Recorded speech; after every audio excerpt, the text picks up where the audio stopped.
Welcome to my TBR for new book knockout. Yes, I am a nerd. I thought about blacking out one of my eyes, but then I thought, that might be too much.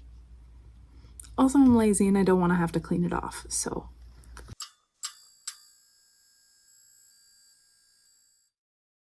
I am so excited. If you don't know about this readathon, I am starting it. It's mine. I'm creating it, calling it, and it starts Saturday the 17th of June, this Saturday, and goes until the 30th. So it's a 2-week long readathon where you just read all the books you've bought recently. There is a bingo card. I will put it on the screen and I'll link it down below, and I'll link my introduction video, which goes through it, gives some of the rules, but really it's just read the things that you have acquired recently. This whole shelf, these are all books that I bought this year. Not the ones down here, just up here. But it goes all the way down. Yeah. We have gone ham this year. And by we, I mean me. So let's talk about these books. Let's get into it. I'm so excited. I'm going to start like midnight on Friday. I have quite an ambitious TBR. The bingo card has 9 spaces, and I'm going for a full blackout, which is 9 books. And I think I have 11 here. So for the prompt, most recent purchase, I would like to read Murder for the Modern Girl by Kendall Culper. I did just buy this last month. It's technically maybe not my most recent because I have had some pre-orders come in, but technically this is the most recent I have gone to the store and bought. This is set in 1920 Chicago. I think this girl is actually a serial killer, and there is a genius in a city morgue that is trying to find a cure for shape-shifting. So we've got some fantastical things happening here, but also flappers and speakeasies and all kinds of fun stuff.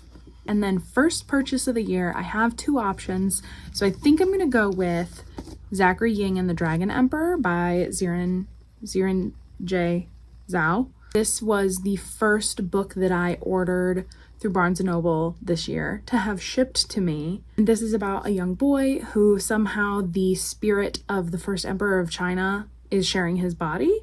And then they have to, I don't actually know what they have to do, but it has to do with spirits and making sure the spirit world and the real world don't collide. All I know is I love this author. I follow her on Instagram. Or if I don't, I get recommended her stuff a lot. I might have to go follow her. I loved Iron Widow, which was her YA debut.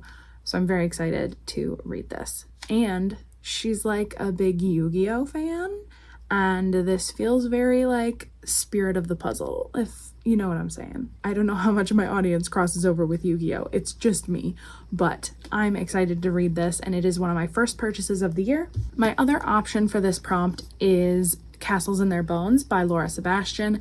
This was my first pre-order that came in this year. This came out January 3rd. This is about 3 princesses who have been trained to bring down monarchies, is what I'm getting. It's feeling very spies and royalty and women as monsters, which I love. For the prompt shortest book acquired, I have Bless the Daughter Raised by a Voice in Her Head by Warson Shire. This is poetry. It is only 82 pages long, and it is the shortest book I have acquired. I got this in February at the big Barnes & Noble going out of business sale because the Barnes & Noble by me shut down, and they were just selling everything for 30% off. I made some choices, but I have heard good things about this. It's blurbed by Roxane Gay, who I trust with my life, and one of my good friends has recommended this as well. And then for new to you author, I have When Women Were Dragons by Kelly Barnhill. I have not read anything by Kelly Barnhill yet, so I'm using this. In 1955, there is an event where thousands of women become dragons. They sprout wings and scales and take to the sky.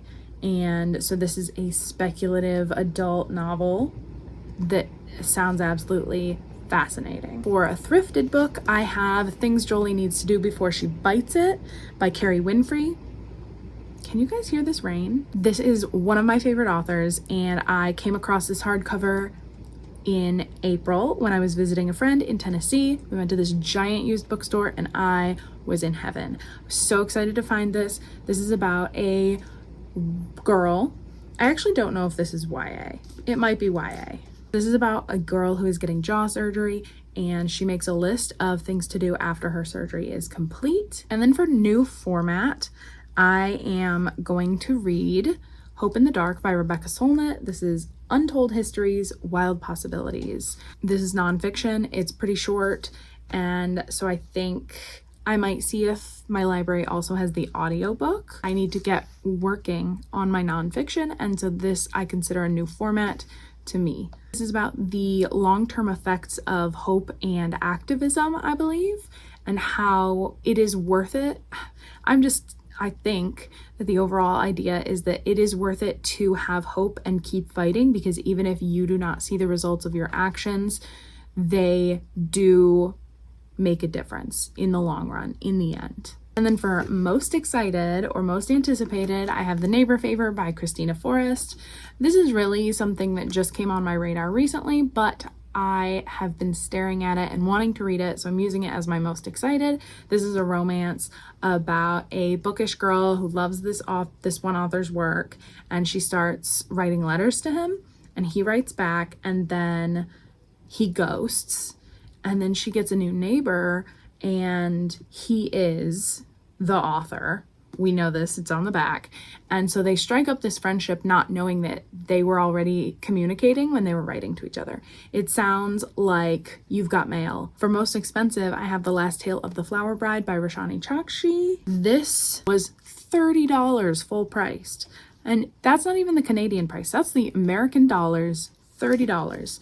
I got it on sale, but it is the most expensive book that I would have bought this year. This is a gothic romance where this woman says for her love, the man can't ask any questions about her past. He just has to take her as she is, but then she finds out like her aunt is dying, and it kind of unravels some of her secrets. And then the last one, a cover by, like what book did you buy for the cover? I have two options. One is The Swimmers by Julie Atsuka. I have read this author before, but I love water. I love this cover. Like I didn't know she was coming out with a new book until I saw this beautiful pool cover. I wish I was in a pool like that. And I think this just follows these different people who go swimming at the same pool every morning. It says, when a crack appears at the bottom of the pool, they are cast out into an unforgiving world without comfort or relief. So I think it's actually what happens when they don't have their coping mechanism of swimming. And then I have a backup for that prompt as well. Partners in Crime by Alicia Ray. This is another cover by, because I mean, look at it. Her getting out of the car in that dress, and he's offering her his hand, the car, like we're in Vegas. It's just, it looks like a fun time. This is about, I think it's like a rivals to lovers or kind of enemies to lovers romance where they dated briefly and then they didn't get along, and now they somehow like get kidnapped together. The back is confusing. Maybe I'll be able to pitch it better after I've read it. And that is my TBR for New Book Knockout. I'm so excited to do this. I will probably be hosting some live reading sprints on Saturday, day one, early in the day, because Father's Day is that weekend, which I didn't realize, and I'll be going to visit my parents. So I'll probably do some Saturday. I'll definitely do some on the final day. So thanks for watching. If you like this video, you could click that like button, you could subscribe, but really, you can do whatever you want, and I'll see you next time.